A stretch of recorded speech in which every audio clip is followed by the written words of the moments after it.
Good morning students. आज हम लोग फोर्थ लेसन पढ़ेंगे, देश के नाम संदेश। ठीक है, यानी देश के लिए कोई संदेश देना। वो आप अपनी टेक्स्ट बुक में पेज नंबर 21 पर देख सकते हैं। देखिए, यहाँ चैप्टर से रिलेटेड शॉर्ट में बताया गया कि चैप्टर में क्या है, वो हम पढ़ते हैं। पत्र के माध्यम से हम दूर बसे संबंधियों, परिवारजनों तथा मित्रों को अपनी बात आसानी से पहुंचा सकते हैं एवं सरकारी दफ्तरों में अपनी शिकायतें और आवेदन पहुंचा सकते हैं। यानी कि पत्र के द्वारा हम लोग क्या करते हैं, हमारे जो रिश्तेदार दूर हैं, परिवार वाले हैं, फ्रेंड्स हैं, उनको क्या करते हैं, हम लोग लेटर लिख के पहुंचा सकते हैं ना। आजकल दूरभाष, मोबाइल, तार, ईमेल आदि से भी यह कार्य किया जाता है। फिर भी पत्र का अपना विशेष महत्व है। यानी कि अब तो ये सारा काम, संदेश जो देना है हमें, वो सब हम लोग फ़ोन से कर लेते हैं, मोबाइल से कर लेते हैं, फिर ईमेल से कर लेते हैं। पर फिर भी ये सब होते हुए भी हमें हमारे जीवन में लेटर का बहुत ही महत्व है।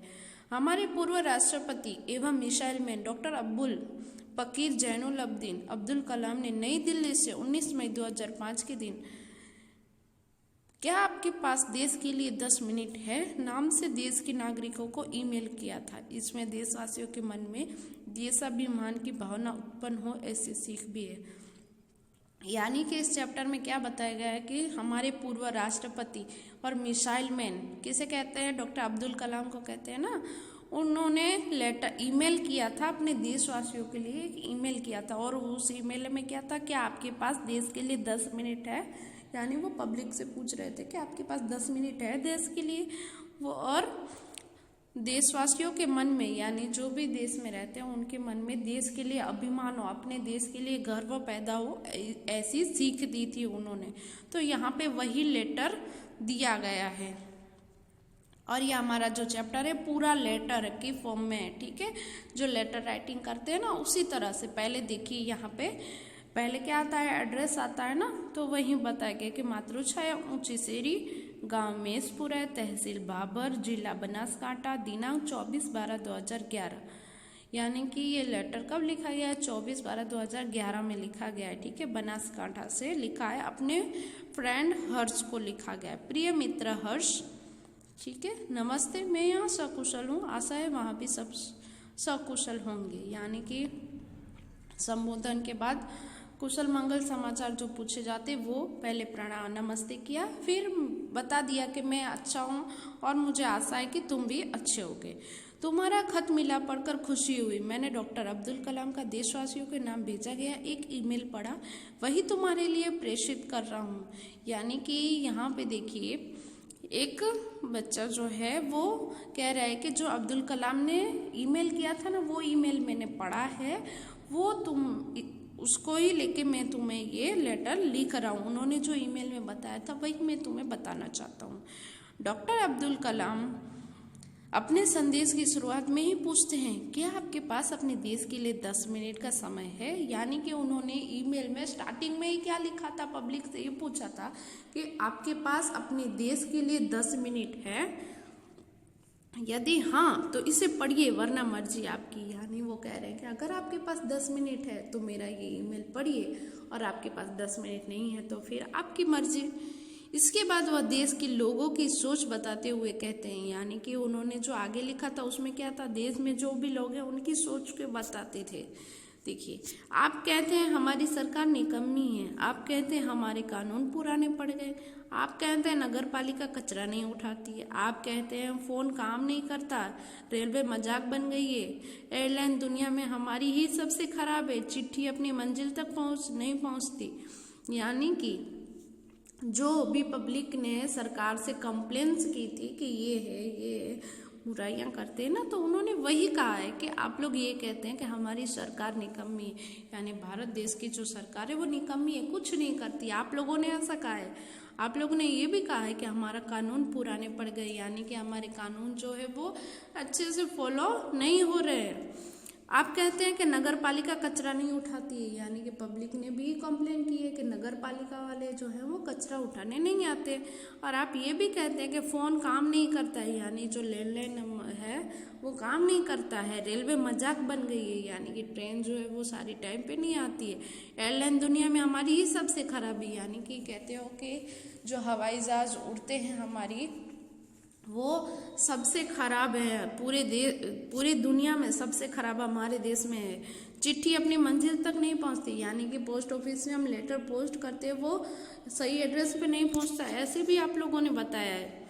आप कहते रहते हैं और कहते ही रहते हैं, अपने इस बारे में क्या किया? यानी कि वो कह रहे हैं कि आप तो ये सब कहते ही हैं और कहते ही रहते हैं और कहते ही रहेंगे, यानी आगे भी कहोगे, पर आपने इस बारे में कुछ किया? यानी कि वो कह रहे हैं कि आपने कंप्लेन तो की थी कि ये नहीं होता है देश में, वो नहीं होता, पर आपने देश के लिए क्या किया ये नहीं होता है तो करने के लिए? वो अब्दुल कलाम पब्लिक से ऐसा पूछ रहे हैं। फिर राष्ट्रपति ने कहा, मान लीजिए एक व्यक्ति सिंगापुर जा रहा है, उसे अपना नाम दीजिए, उसे अपनी शक्ल भी दे दीजिए। यानी कि अब वो कोई एग्जाम्पल देके समझा रहे हैं कि देखिए एक व्यक्ति यानी एक आदमी जो है वो सिंगापुर जा रहा है, तो आप उसको अपना नाम दे दीजिए, यानी हमारा जो नाम है वो व्यक्ति को नाम दे दें और शक्ल भी, यानी कि हमारी जो फेस है वो भी हम उसको दे दें। आप दुनिया के सर्वश्रेष्ठ हवाई अड्डे पर उतरते हैं। सिंगापुर में आप अपनी सिगरेट का टुकड़ा सड़कों पर नहीं फेंकते और स्टोर में खाते भी नहीं हैं। यानी कि कहते हैं ना सर्वश्रेष्ठ जो हवाई अड्डा एयरपोर्ट जो है वो कौन सा है? सिंगापुर का है। तो सोचिए वो आपका नाम और शक्ल लेके वहाँ पे जाता है, सिंगापुर के एयरपोर्ट पे उतरता है, ठीक है। तो वहाँ का रूल और कानून क्या है? देखिए कि सिगरेट का टुकड़ा सड़कों पर नहीं फेंकते हैं, यानी कि वहाँ जाके वहाँ का रूल है कि रोड पे सिगरेट पी के उसका टुकड़ा नहीं फेंकना है और स्टोर में खाते भी नहीं है। और वहाँ पे जो रेस्टोरेंट या दुकान है वहाँ पे खाने की भी मनाही है। आपको उनके भूमिगत संपर्कों पर रश्क महसूस होता है, यानी कि भूमिगत संपर्कों से, यानी कि जमीन में जो भी हम फेंकते हैं या करते हैं तो उनको रश्क यानी कि गंदा महसूस होता है। आप शाम 5 बजे से 8 बजे के बीच आचर रोड पर कार चलाने का टोल टैक्स तकरीबन 60 रुपये भुगतान करते हैं। यानी कि वहाँ से निकलने के बाद 5 बजे 8 बजे के बीच में आचर रोड है, वहाँ पे एक टोल टैक्स है, तो वहाँ पे आपको टोल टैक्स भरना है, तो 60 रुपये आप भरते, भुगतान यानी कि भरते हैं। अगर पार्किंग में आपने निर्धारित समय से ज़्यादा गाड़ी खड़ी रखी तो टिकट पंच कराते हैं। लेकिन आप सिंगापुर में कहते कुछ नहीं, कहते क्या है? यानी कि वहाँ का सिंगापुर का रूल देखिए, वो बता रहे हैं कि अगर हम लोगों ने पार्किंग में रखी है तो वहाँ पे टाइम फिक्स है कि इतने टाइम के लिए पार्किंग कर सकते हैं। अगर उससे ज़्यादा टाइम होता है तो वहाँ पे हमें रुपए भरने पड़ते हैं और आप वहाँ पे कोई भी आर्ग्यूमेंट नहीं कर सकते हैं, चुपचाप रुपए आपको भरने ही पड़ते हैं। दुबई में आप रमज़ान के दिनों में सार्वजनिक रूप से कुछ भी खाने का साहस नहीं करते। जिहाद में बिना सिर ढके बाहर नहीं निकलते। यानी कि ये दूसरे देश के रूल बता रहे हैं जो कड़े हैं, जो हमारे देश में नहीं है, वो बता रहे हैं अब्दुल कलाम। वो बता रहे हैं कि दुबई में जो रमज़ान महीना आता है ना, जिसमें रोज़े रखते हैं, तो दुबई में ज़्यादातर मुस्लिम लोग हैं तो सारे रोज़े रखते हैं, तो पूरे दुबई में मनाही होती है कि कोई किसी के सामने खाना नहीं खा सकता है, ठीक है। तो वहाँ कोई खाता भी नहीं है और अगर खा लिया तो उसके लिए दंड है उसको। तो और जिहाद, वहाँ पे बिना सिर ढके बाहर नहीं निकल सकते। यानी जिहाद जो है वहाँ पे एक रूल है कि कोई भी हो वहाँ पे सिर ढक के घर से बाहर निकलेंगे, बिना सर ढके बाहर नहीं निकल सकते। वो नियम हमारे यहाँ नहीं है ना देश में, वहाँ की बात बता रहे। वाशिंगटन में आप 55 मील प्रति घंटा से ऊपर गाड़ी चलाने की हिम्मत नहीं करते और पलटकर सिपाही से यह भी नहीं कहते कि जानते हैं मैं कौन हूँ, मैं फला हूँ और फला मेरा बाप है। यानी वाशिंगटन में क्या रूल है कि आप जो गाड़ी चला रहे हैं वो 55 मील प्रति घंटा की रफ्तार से ही चला सकते हैं, उससे ज़्यादा आप चलाने की हिम्मत नहीं कर सकते हैं।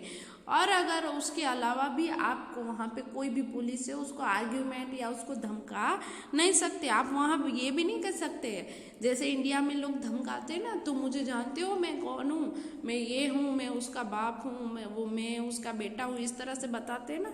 तो अब्दुल कलाम वही बता रहे हैं कि अगर आप वहाँ पे हैं तो आप उसको आर्ग्यूमेंट भी नहीं कर सकते और उसको धमका भी नहीं सकते और आप उसको ये भी नहीं कह सकते कि तुम मुझे जानते हो, वो मेरा बाप है, मैं उसका बेटा हूँ, ये हूँ, ऐसा कोई नहीं कह सकता, किसी की हिम्मत नहीं है। ऑस्ट्रेलिया और न्यूजीलैंड के समुद्र तटों पर आप खाली नारियल हवा में नहीं उछालते हैं। यानी कि ऑस्ट्रेलिया और न्यूजीलैंड में समुद्र तट यानी कि बीच जो है, बीच पे जहाँ पे हम लोग घूमने जाते हैं वहाँ पे नारियल पानी भी मिलता है। तो नारियल पानी पीने के बाद कुछ लोग क्या करते हैं, वो नारियल को हवा में उछाल के खेलने का प्रयास करते हैं, पर वहाँ का रूल है कि वहाँ खाली नारियल पानी आप हवा में नहीं उछाल सकते हैं। टोक्यो में आप सड़कों पर पान की पीक क्यों नहीं थूकते हैं? यानी टोक्यो का रूल है कि वहाँ पे आप पान खाने के बाद जो उसकी पीक होती है, यहाँ तो कहीं भी थूक देते हैं ना इंडिया वाले, वहाँ पे नहीं थूक सकते रोड पे। बोस्टन में आप जाली योग्यता प्रमाण पत्र क्यों नहीं खरीदते? यानी कि इंडिया में ऐसा होता है ना, हमारे पास रियल सर्टिफिकेट्स नहीं होते हैं तो हम लोग कुछ जाली यानी कि नकली बनवाते हैं ना, डुप्लीकेट बनवाते हैं। तो उस तरह से वो कह रहे हैं कि बोस्टन में आप लोग जाली योग्यता प्रमाण पत्र, यानी बोस्टन में जाके आप लोग डुप्लीकेट क्यों नहीं प्रमाण पत्र खरीदते हैं? क्योंकि आपको पता है वहाँ के रूल कड़क हैं, वहाँ ऐसा नहीं होता है, नहीं तो आप फंस जाओगे, इसलिए आप लोग वहाँ पे नहीं करते हो। डॉक्टर कलाम बीच में याद दिलाते हैं, मैं आप ही के बारे में बात कर रहा हूँ, सिर्फ आपके। यानी कि वो कह रहे हैं कि ये आप हैं, आपकी शक्ल देख के उसको सिंगापुर भेजा गया था ना, तो वो आप ही हैं, आपके बारे में मैं बात कर रहा हूँ। यानी उन्होंने ईमेल किया था, पर जो भी पब्लिक पढ़ेगी उसको लगेगा ये उसके लिए है। यानी कि हम लोग कहते हैं ना कि सरकार निकम्मी है, कुछ नहीं करते, सरकार के बारे में बुराइयां करते, तो वो बता रहे हैं कि आप वहाँ की बुराई क्यों नहीं करते हो, वहाँ भी ऐसे ऐसे रूल हैं, तो वहाँ की तो बुराई नहीं करते हो और यहाँ की बुराई कर रहे हो। डॉक्टर कलाम कहते हैं कि आप दूसरे देशों की व्यवस्था का आदर और पालन करते हैं, कर सकते हैं, लेकिन अपनी व्यवस्था का नहीं। यानी वो कह रहे हैं कि आप दूसरे देशों में जाके वहाँ के जो रूल है, कानून है, नियम है, उसका आप पालन करते हैं अच्छे से, पर हमारे देश के जो रूल है, नियम है, कानून है, उसका पालन नहीं करते हैं। क्यों नहीं करते हैं? लेकिन भारतीय धरती पर कदम रखते ही आप सिगरेट का टुकड़ा जहां तहां फेंकते हैं, कागज के पुर्जे उछालते हैं। यदि आप पराये देश में प्रशंसनीय नागरिक हो सकते हैं तो यहाँ भारत में आप ऐसा क्यों नहीं बन सकते? यानी वो कह रहे हैं कि आप दूसरे देश में जाके सारे रूल फॉलो कर सकते हैं, तो आप इंडिया में रह के वो सारे रूल क्यों फॉलो नहीं करते? जो दूसरे देश के रूल है वो क्यों फॉलो नहीं करते? दूसरे देश में सिगरेट पी के यहाँ वहाँ नहीं फेंकते उसका टुकड़ा, तो इंडिया में आके क्यों फेंकने लगते हो? वही रूल यहाँ भी करो कि सिगरेट पीने के बाद यहाँ वहाँ तुम लोग टुकड़ा नहीं फेंको। कागज पुर्जे उछालते हैं, फिर कागज यहाँ वहाँ फेंक देते हैं, तो तुम दूसरे देश में जाके वहाँ के सारे रूल फॉलो करके प्रशंसनीय, यानी कि तुम्हारी तारीफ की जाती है कि तुम उस देश से आए हो और यहाँ के सारे रूल फॉलो किए, अच्छे से रहे, तो तुम्हारी तारीफ होती है दूसरे देश में। तो तुम वही तारीफ अपने देश में क्यों नहीं करते हो? क्यों यहाँ पे ऐसा क्यों नहीं करते हो कि हम लोग तुम्हारी तारीफ करें? तुम भी यहाँ ऐसा करो, यहाँ वहाँ सिगरेट का टुकड़ा मत फेंको, कागज मत फेंको, पान की पीक मत थूको, उस तरह से करो ना। तो ये चैप्टर थोड़ा लंबा है, तो फर्स्ट पार्ट हम लोग यहीं तक पढ़ेंगे, आगे का सेकेंड हम लोग नेक्स्ट पार्ट में पढ़ेंगे, ठीक है, पार्ट 2 में पढ़ेंगे। Thank you.